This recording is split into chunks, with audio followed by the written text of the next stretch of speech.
Hello there, I'm Riley Chow here with Luca Giliberti and Tony Ruiz, and we are here to talk about these Emmy Awards that are hopefully coming up. At least the nominations should be pretty soon. We're going to be talking about the drama acting categories today, who's going to be nominated for lead actor, lead actress, supporting actor, and supporting actress. So we'll start with outstanding lead actor in a drama series. The winner last year was Billy Porter. Luca and I actually are not predicting Billy Porter. Tony has him in the winning position. So Tony, do you think that we are nuts for taking him out? I don't know that you're nuts for taking him out. I have him in the winning position only as kind of like a placeholder for now. If in all the craziness of what's been going on, if I had bothered to update my predictions, I'd probably have Brian Cox in number one. I still think Porter could get in, but I think it could depend on a couple of factors. How much they remember him winning last year, and when and if the next season of Pose drops during nomination voting. I would argue that a lot of what propelled Billy Porter to his win last year was the fact that season 2 was airing, during voting, and season 2 was even more than season 1, was really a knockout season for Billy Porter. So he's definitely got the material. It's a question of whether that show still has the buzz. I think the buzz is kind of lessened on the show a little bit, but it could easily pick back up if they drop a third season during that prime voting window. So I think he still has a chance to get in. I think just timing is going to play a lot of. I think he deserves to be in just based on his work in season 2. He has at least 3 really solid tapes. Not that the tapes matter, but I think he deserves to be there. Okay, now Luca, how is it even possible that somebody can go from winning one year to not being nominated the next year? Yeah, I think it really does come down to the incredibly crowded field and the fact that Pose season 2 did air such a long time ago.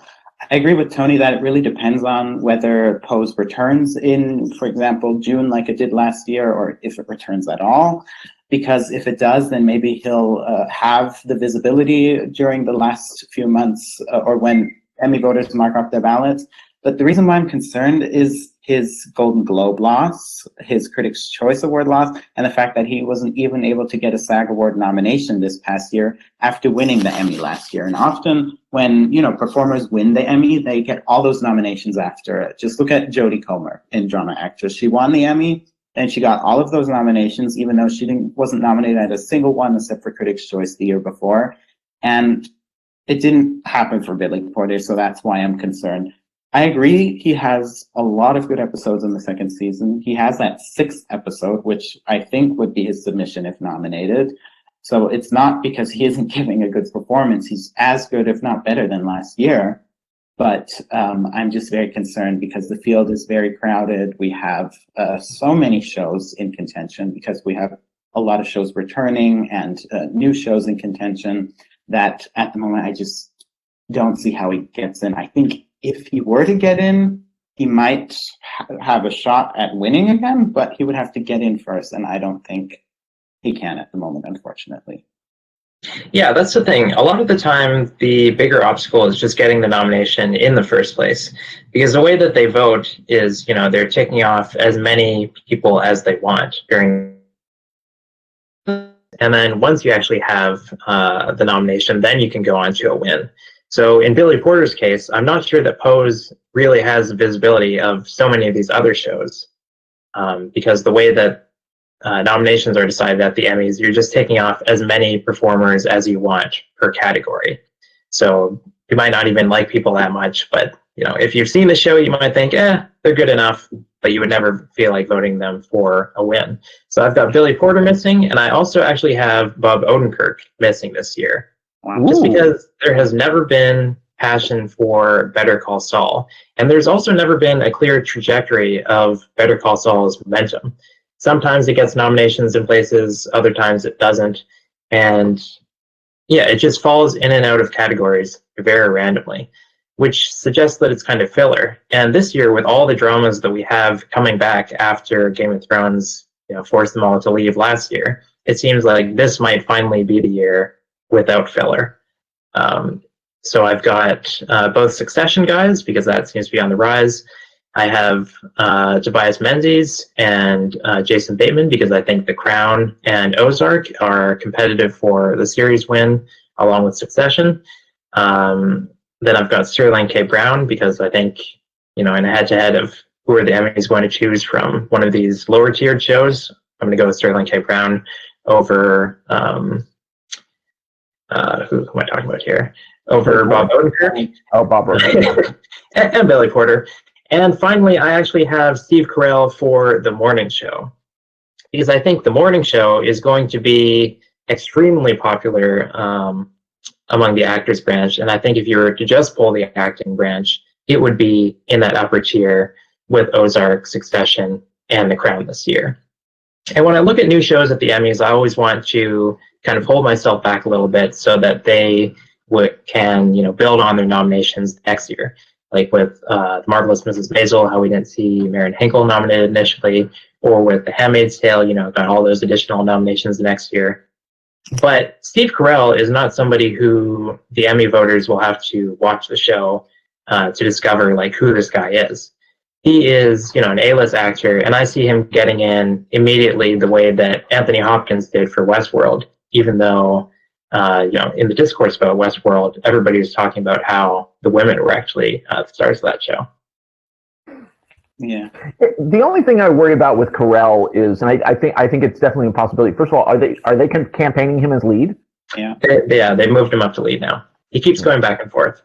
The thing I worry about with Carell is that character just too unsavory? Could on one hand that could be both a benefit and a curse to him, because on one hand the benefit is he's playing such an unsavory character that it could be seen as real playing against type, which could help him. But is that a little too close to home with everything that's going on with scoundrelly Hollywood people? So I think I think we all agree on it. I think all of us agree on at least four. Yes. I think we all agree on Menzies and at least Brian Cox. Who else do we agree on? Sterling K. Brown. Oh, I don't have Brown in. Oh, you don't? You see, the reason why I have Sterling K. Brown in, I think of course, it depends if Emmy voters actually watch this season. If they watch this season, this is his best season. And it's his best season since season one. It's probably even better. It's the last few episodes have been all about him. It's been about Randall's anxiety. It's been his biggest showcase so far. So if voters are still watching, he should be nominated. My concern is every single year we drop Milo Ventimiglia and then he still gets nominated. And I'm just, again, I don't have him in my lineup because he really didn't have much to do this season. He was rather a supporting player. But I feel very uncomfortable not predicting them as a package because they've only come in a package at the Emmy so far. And that does bring me to Brian Cox and Jeremy Strong, because at the moment I do only have Brian Cox, who won the Golden Globe. We don't know if they come as a package deal yet. They were not nominated last year. Brian Cox won the Golden Globe where Jeremy Strong was snubbed, but Jeremy Strong won Critics' Choice where Brian Cox was snubbed. So it's been a bit of a strange situation, but we could still see them come as a package at the Emmys. So I'm not sure whether to predict both of them or just one. So currently I have Brian Cox, just because I had to put an Aaron Paul into my last slot for Westworld. We've only seen 2 episodes, but he is absolutely the male lead in that first episode, and Aaron Paul is, an Emmy favorite, so I wouldn't be surprised to see him. And he was not in the second. But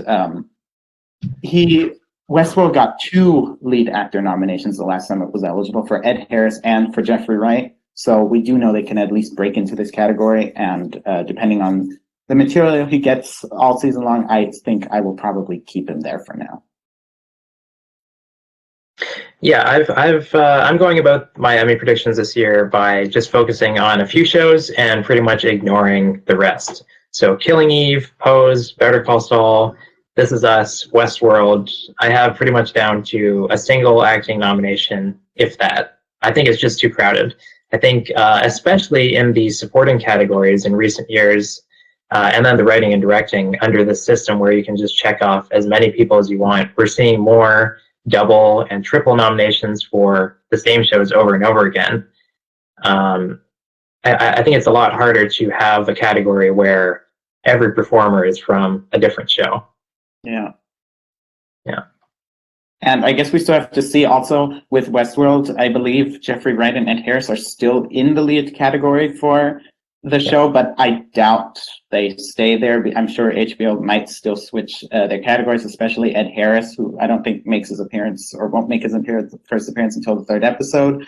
So it also depends on the fourth, yeah. So it really depends on how much screen time those other Westworld guys have. And then we have a few other people who could get in. We have Ben Mendelsohn for The Outsider. Ben Mendelsohn won in 2016 for Bloodline for the second season, when no one predicted him. Ghost Ben Mendelsohn. Yeah, and he could just absolutely crack the lineup. The Outsider is a popular show. It has a fan base. It may not be the most critically acclaimed show of the year, and I'm not sure the genre is necessarily what the TV Academy gravitates toward, but I wouldn't be surprised to see him make the lineup if the show does indeed land with Emmy voters. And then we have Al Pacino for Hunters. Al Pacino just coming off his Oscar nomination for The Irishman. Hunters is a show Amazon will be pushing, so we could see him as well there. And then there's Rami Malek for the last season of Mr. Robot, who got a Golden Globe nomination. So there are who actually, based on just material alone, actually deserves to be there. Yeah, because that last season of Mr. Robot was quite stunning, particularly his performance in it. Yes. I mean, we usually don't see people return to the Emmys after they've missed twice in a row because he missed for the second and third seasons. But he's someone we should definitely keep an eye out for. He could just surprise after, his Bohemian Rhapsody Oscar win last year. I gotta say, I'm pretty concerned about Succession. I know that we all have it winning Best Drama Series, but at no point has it gotten an industry nomination for acting. This seems like a pretty crowded category. They could have gone with, one of the guys last year. Instead, they went with Kit Harington for Game of Thrones. But I do have both of them getting in just because I think they are the most acclaimed performances of the show. So even if it misses everywhere else, I could still see them getting in. Kind of like Silicon Valley did that one time that they got Thomas Middleditch in, but they couldn't decide among, the vast supporting cast. And they also give hefty performances because the performance in Succession, we'll get to that later in the supporting actor category. I'm not sure those are performances the TV Academy gravitates toward. However, I do think if any performance or any performer gets in, then it has to be Jeremy Strong and Brian Cox because they do have these really big, hefty roles. So I could imagine them getting in, even if Succession doesn't end up being a big acting player like our odds are predicting it. All right, Luca, who are the 6 that you're predicting for lead actress? I am predicting Jennifer Aniston, Olivia Colman, Jodie Comer, Elizabeth Moss, Laura Linney, and Nicole Kidman, even though I'm not sure about Jodie Comer and, unfortunately, Nicole Kidman. Yes, Jodie Comer just won last year, but we haven't seen the third season of Killing Eve yet. It comes out the end of April. And Jodie Comer could easily just be the next Rami Malek who wins on her first try, but then gets snubbed the year after. It really depends on the quality of Killing Eve's third season. And Nicole Kidman couldn't get that SAG Award nomination for Big Little Lies after she won for the show in the first season when she was in the limited series category. And Big Little Lies just, I don't know, it came and went last year. It didn't get, the buzz was not that great. I thought she gave an even better performance in the second season, especially toward the end. But I'm very concerned about her actually getting in. I feel pretty confident about the other 4. I don't see a scenario where they miss. All right, and Tony? Yeah, I think I have a lot of the same. I have Olivia Colman, I have Jennifer Aniston, I have Jodie Comer, I have Elizabeth Moss, I have Laura Linney, And right now, I have Claire Danes in sixth. Kind of because we haven't seen the third season of Killing Eve. Maybe they could give Sandra Oh some sort of massive, put the emphasis on her kind of the way that Jodie Comer just walked away with season 2. So I'm not ruling out putting Sandra Oh in there because she could certainly be seen as overdue. But Claire Danes in the last season of Homeland, they could easily want to do that as kind of like a nice farewell nomination. They're not above doing that. Yeah, and I get. Or go ahead, Riley. Oh, okay. Yeah, I've got Nicole Kidman in fifth. The SAG was interesting because they nominated the show, but they didn't nominate her. So I think that the actors branch still likes the show, and I think they've seen the show, but I think the SAG nominating ballot, the way that it was configured, where they could only have so many slots, I think that hurt her in a way that she will not necessarily be heard at the Emmys. And that also applies to Reese Witherspoon in The Morning Show. So I have her predicted here just because, like I said, I think The Morning Show is a top priority for the acting branch this year. And Reese Witherspoon is, again, A-lister. She's producer on the show. She, if you're a fan of the show, I think that you like Reese Witherspoon's character in a way that you might not Steve Carell. So I think that she stands a decent chance. Yeah. And Tony, since you had mentioned farewell season, I think someone we have to keep an eye out for is Viola Davis, who got in last year again. She's gotten in 4 times now into the lead category, and the one time she missed here, she got into guest actress for playing her murder character on Scandal. So it's clear that Emmy voters love her on this show or love her playing this character. This is the final season of How to Get Away with Murder. It wraps in, or it concludes in May. So the final episodes will be airing in the last 2 months of eligibility. I know for the last few years, we've always said Emmy voters are probably not watching this show, and she's a, easy name check. But the show got 3 acting nominations last year for Cicely Tyson, for her, and for Glynn Turman. I can understand why Cicely Tyson and Viola Davis would be name checks, but Glynn Turman had won 11 years earlier for a guest role on In Treatment, so he's not some Emmy favorite, and voters must have been watching the show in order to check him off because he really did give a good performance in that season. And if they're watching the show, they will see this final season, and she's just as good as always. And I'm guessing, based on flash forwards that the show have, or what they've shown us, that she'll have a lot of really juicy material in the last few episodes. I don't have her in at the moment. Yeah. No, that makes so much sense, especially the Glynn Turman thing. Never underestimate, whether it's a name check or not. It's Viola Davis, for God's sake. Yeah. You can't just say, oh, she's on a network show and nobody cares. Yeah. Well, obviously they do, because she keeps getting nominated. And something will happen to, or most likely will happen to her character in the next few episodes that I will not spoil. But if it is indeed what they've shown us, then she's going to have some of the baitiest material, probably the baitiest material she's probably ever had on the show. And that is saying a lot. So she's someone I would look out for. But yeah, for these shows that are not really that high in the series race, I'm considering Elizabeth Moss, the Killing Eve women, and Viola Davis. So I'm just going with Elizabeth Moss. I think that she has demonstrated consistent support, and I think that she'll get nominated for a while, like Claire Danes was for Homeland, for example. What about Evan Rachel Wood? I think she's really helped by the show airing right now. But I ultimately took her out because Westworld, after the last Emmys, it was just dropped by most awards groups, especially above the line.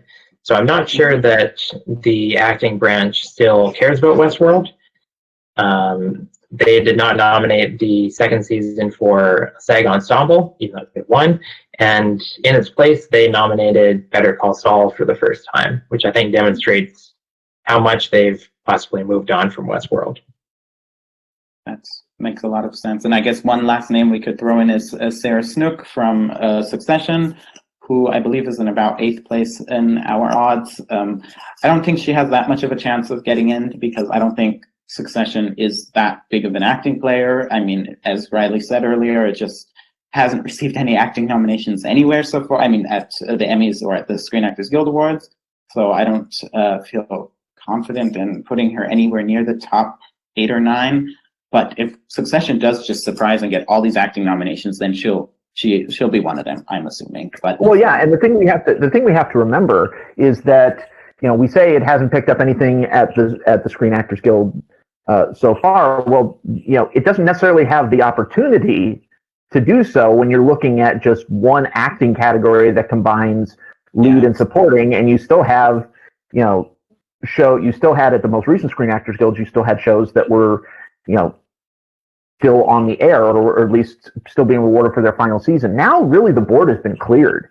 So there is lots of slots where they need to put people. And, Succession is such a zeitgeist show that people are just obsessed with, that you could easily see, maybe now it's like, okay, now the playing field is perfectly, there's a perfect advantage for them. So I wouldn't necessarily put as much stock on the lack of them getting in at SAG, because now they have a greater opportunity.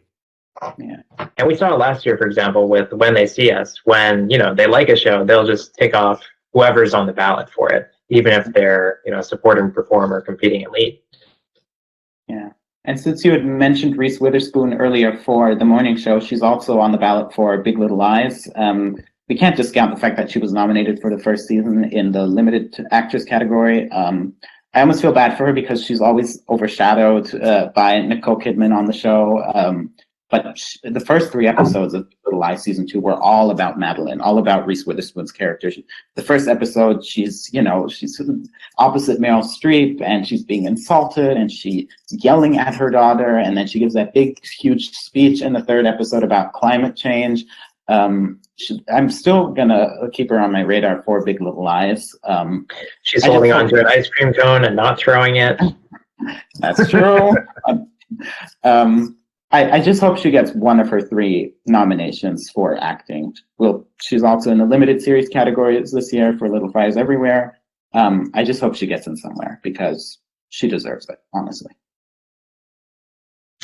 All right, let's keep talking about Big Little Lies as we move over to supporting actress, where we have both Laura Dern and Meryl Streep competing, as well as Shailene Woodley, who was nominated for the first season. I don't think any of us are really considering Shailene Woodley. I do not have anybody from The Handmaid's Tale coming back, just because this category, I think, is competitive this year. And that show has so many people. I think they've been awarded. I think the Emmys are going to be moving on in that regard. But Luca, you actually have, I think, 2 of them getting in and 1 of them winning. So I guess you're pretty confident in The Handmaid's Tale continuing to do so well, even though it's been so many years since it had proper acclaim. It's true. The 3rd season was very rocky. I mean, the end of the 2nd season was already, or the 2nd season altogether was very polarizing. A lot of people said it kept repeating itself. And the 3rd season, too, it had too many episodes. It was a bit sluggish, but it ended on a very high note. But the support for the actors has always been there. It's gotten 3 Screen Actors Guild Award nominations for Best Ensemble 3 times in a row, even when people were not predicting it this year. Elizabeth Moss has 3 straight nominations. The show has produced 6 acting wins for 6 different actors at the Emmys. It's gotten a ton of nominations. It got 3 supporting actress nominations the last time it was eligible here.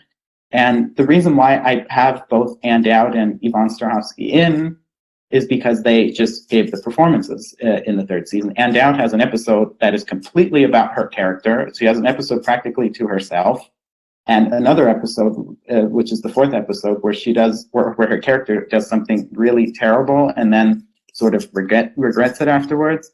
And Yvonne Strahovski just has this huge arc throughout the season and really is just crying practically all season long.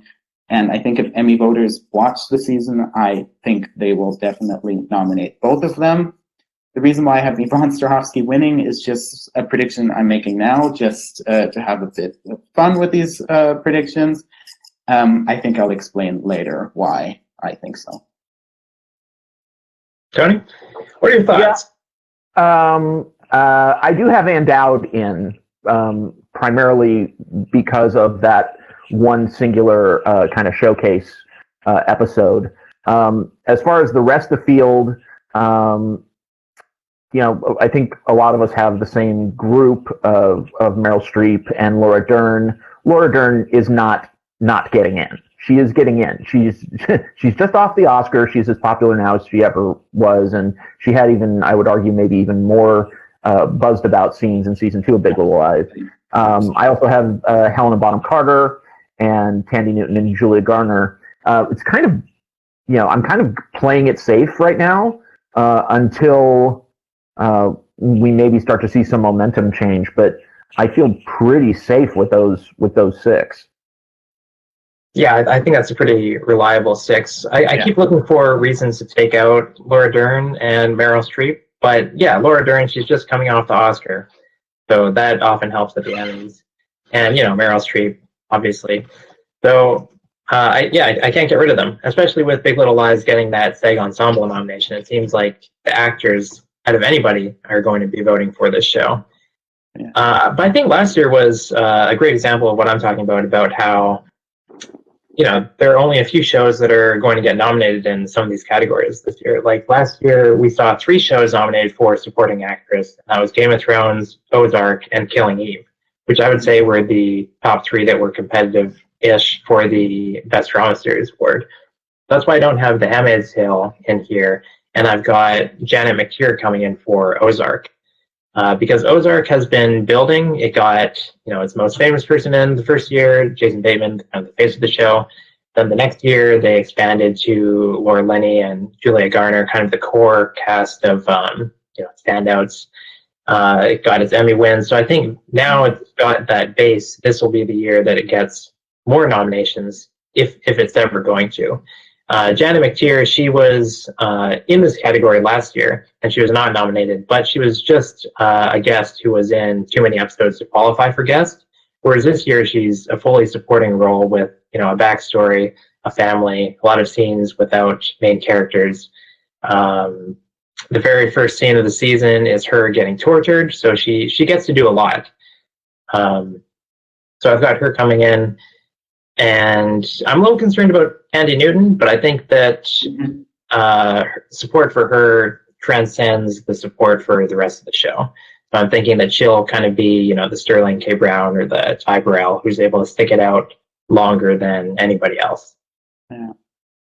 To the Big Little Lies ladies, I don't actually have Laura Dern in, which it sounds crazy, and I really want to put her in. She gave one of my favorite performances in this category of the last year. Renata Klein was the biggest character of the entirety of last year, or of last summer at least. And she is just coming off her Oscar win, or her sweep practically, for Marriage Story. But she only got a Critics' Choice nomination. She didn't get in at the Golden Globes. She didn't get in at SAG. And I know the Globes don't share voters with the TV Academy, but I could just see a scenario where people are tired of seeing Laura Dern getting awards nominations after. I mean, the Globes love her more than anyone. She's won, 5 or 6 times or something? Yeah. I mean, I guess you can sort of forgive it, because sometimes Globe voters probably say, we're going to give it to her for this, and then we're not going to give it to her in this category. I don't know if they think that way, but there's a possibility that they do. We saw the same happen to Viola Davis when she was nominated for Fences Everywhere. All of a sudden, she was dropped by the Globes and by SAG for How to Get Away with Murder. So that could just be the same thing with Laura Dern here, and she still gets the Emmy nomination. But I really hope she gets in. Her performance in the second season was absolutely spectacular. And, I'm going to say something controversial. I'm going to say that if any of the 2 Big Little Lies people get dropped, I think Meryl is the one that will more likely get dropped than Laura Dern. That's interesting. Yeah, because the build up really for Meryl Streep being on that show was so huge. It's like, oh my God, Meryl Streep's on Big Little Lies. And then when it finally came, it was kind of just a one-note, mean old woman who didn't really have any kind of redeeming quality to her at all. And there was like no nuance with it. And I don't blame Streep for that. I think that character was just not very well written. So that it just became kind of like a soap opera custody trial. And so I think that was actually ended up being more anticlimactic than anything else. So I actually think that if anybody gets dropped out of the two of them, I think it could be Streep. I think the only thing that could help her, I think, is the finale episode where she is on a stand and Nicole Kidman's character is, questioning her. I think that was her best episode. I think if she does get nominated, she will admit that. She has the premiere with the famous scream, but I think if she gets nominated, then it will be, either for her name, but perhaps also for her performance in that final episode. But I agree, the expectations were very, very high, and I'm not sure they were met for most people. And she didn't win the Golden Globe either. She didn't win Critics' Choice either. She didn't get nominated by SAG. So that's a big deal as well. And the same goes for Helena Bonham Carter. I think she's a lock for a nomination. I don't think there's a scenario where she misses. She got that Screen Actors Guild nomination in a combined field, and she's barely in the season. She has 2 episodes where she's very present, and except for that, in the other episodes, she pops up here and there, but she's not really there as much as Vanessa Kirby was when she played the character in the first 2 seasons, which is why I don't have her ultimately winning.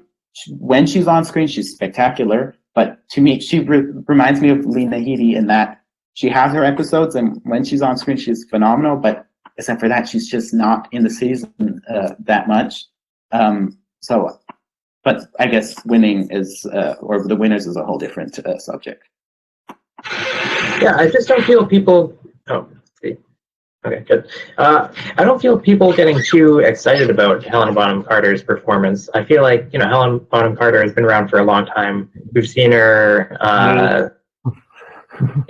We've seen her give great performances for a long time. I don't think that this was anything new, the way that, Candy Newton or Julia Garner, the way that they've given these kind of more surprising performances in recent years. And they've been able to translate that passion to Emmy wins. And I think the same goes for Meryl Streep. It's Meryl Streep. We know she can do good work. So I've got Julia Garner winning again, even though she does not have as much to do this season. I think they gave her a little break after putting her through the ringer last season. Another that I'm considering for a nomination is Gugu Mbatha-Raw for The Morning Show, because she has tons and tons of bait in the later episodes of that show. Ultimately, I do not have her in just because she's not as famous as her co-stars, and she's also not like Billy Crudup in that she has not really been singled out as a standout for some reason. I haven't really seen anything written about her. Yeah. Maybe so I feel like, yeah. Maybe because it was later on in the season. I think her story arc was, in the last 3 to 4 episodes, and I feel like that she really needed that, as you said, people talking about her, journalists writing articles about her, and I didn't see that. She didn't get a Golden Globe nomination or a Critics' Choice nomination, even though, Critics' Choice, they gave Billy Crudup the win, so they must have been watching, which is the reason why I don't have her in. I don't actually think The Morning Show is going to be that strong. I think Jennifer Aniston, and we'll talk about Billy Crudup in a second, but I just don't have the show in drama series yet.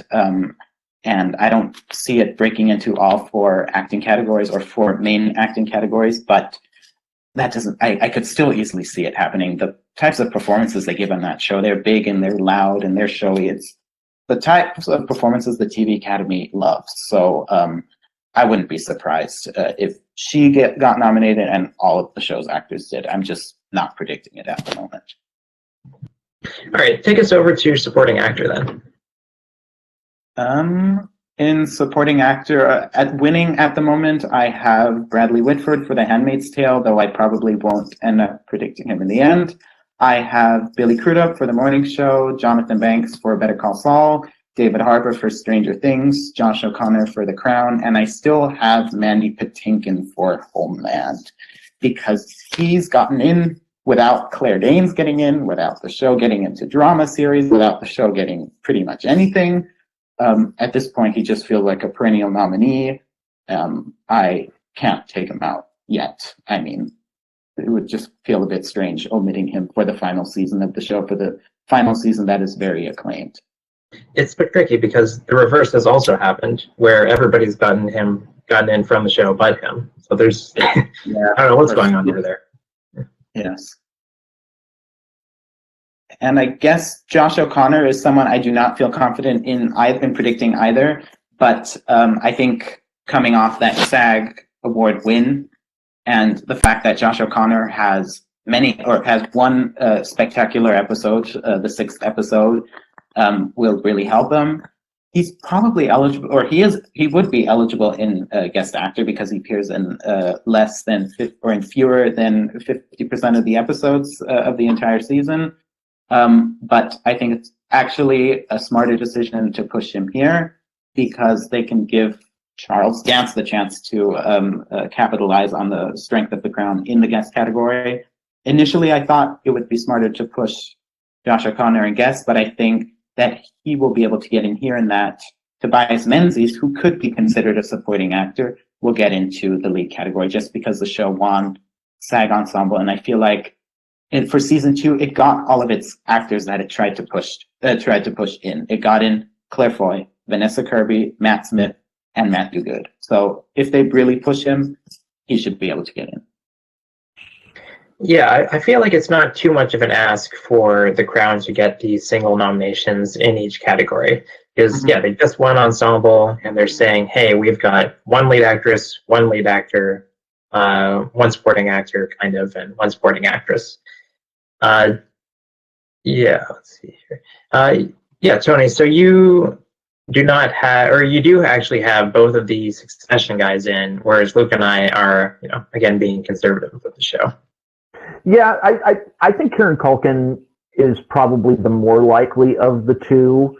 I have Matthew McFadden in there only because, that character particularly is kind of he's kind of, in a show full of outlandish characters, he's kind of got this kind of lovable naivete that borders on stupidity. He's kind of a dunce some of the time, which, he provides a certain element of comic relief in this very strange show. But the thing that I struggle with this category is, I think the David Harbour prediction is interesting. I think the Mandy Patinkin one is really interesting. And we can't. I don't think we can sleep on somebody say like a Chris Sullivan from This Is Us getting in. I don't think we can sleep on Jason Bateman going 2 for 2 because he's here for The Outsider. So this category, I think there's 4 pretty solid ones, but I think those last couple of slots are just so up in the air, and it just depends on what people are actually watching. And for all we know, we could have a Westworld actor who's yet to be determined. Yeah, I mean, we could just have one of them drop into the supporting race, and then I could see them easily get nominated. And I would actually keep an eye out for Joseph Fiennes as well, because he got nominated the last time The Handmaid's Tale was eligible here. He got that SAG Award nomination after he got the Emmy nomination. So actors do appreciate his work on the show. The 3rd season was probably his best, and he has a very showy storyline toward the end of the season.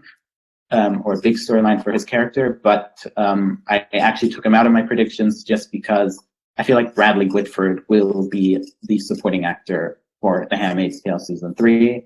And if the show is as strong as it was in past years in the acting races, then I could see both of them getting in. But with just 6 slots, sometimes you have to take out people, even if even if they have a good chance of getting nominated. And that's how I feel about Joseph Fiennes at the moment. Yeah, this one's a tricky one because I don't feel like it's as easy to take up, multiple slots with the shows that are at the top of the series race or the shows that are most popular among the actors branch. So I do actually have 6 different performers from 6 different shows getting in here. And I have people like David Harbour, potentially Mandy Patinkin. I've got Jonathan Banks as the only nominee for Better Call Saul in these major categories. So that's tricky. The name that I'll add to the conversation is Tom Pelphrey from Ozark, who was apparently on soap operas for years, but now he is on Ozark season 3 as Laura Linney's bipolar brother. So the climax of the season, really deals with how they deal with his issues being bipolar. So there's a lot of bait. He's been cited by multiple critics as the standout of the season, which is high praise considering the rest of the cast. And if they watch Ozark season 3, I think that he stands a great chance. He's still not going to be a lock just because he has zero name recognition. But given how everybody's home right now and they seem to have watched previous seasons, I'm counting on Ozark season 3 being watched and him getting a lot of buzz in the weeks to come. And Pelphrey actually has, I want to say, 2 daytime Emmys from being on soaps. So he's actually already an Emmy. He's actually already an Emmy winner. Wow. And I guess another name I'll mention, if the morning show really, really does overperform overall, and especially in the acting races, we should mention Mark Duplass, who has been working in the industry for a very long time. He was also in Bombshell, which got 3 Oscar nominations. They could put him in lead.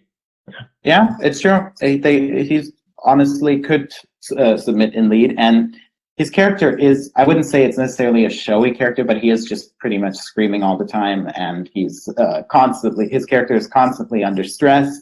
So, and he's very well respected in the industry, so he could get in. And then we have Giancarlo Esposito, who got nominated for Better Call Saul last year. He could make it back in. Tony already mentioned Chris Sullivan.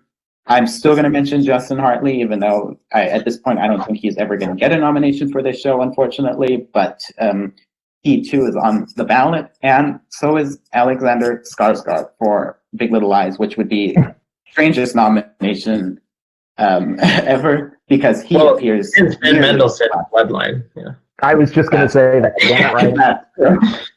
That's true. But since he won for the first season, if voters didn't watch the second season and are like, check, who knows? But I'm not predicting him, not for the few flashbacks he appeared in throughout the season. That would be ridiculous.